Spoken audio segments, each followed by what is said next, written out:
This is your support system for when you need information fast. Click about this and you will find this pop-up. This will show you current version and environment details.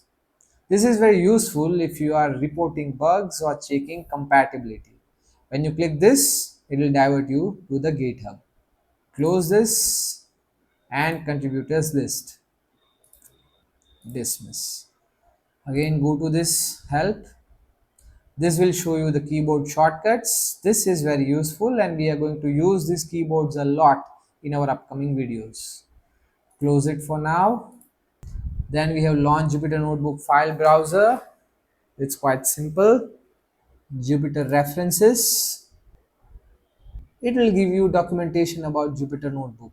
This is very useful, right? When you are learning Jupyter Notebook, this is very much useful. And like this, here we have references for all Jupyter Lab FAQ, Jupyter Lab references, Markdown references, Python references, NumPy references, SciPy, Matplotlib, SymPy, and many more. These are the different libraries and the documentation for these libraries. Click this documentation and it will open documentation of Jupyter Notebook. Close.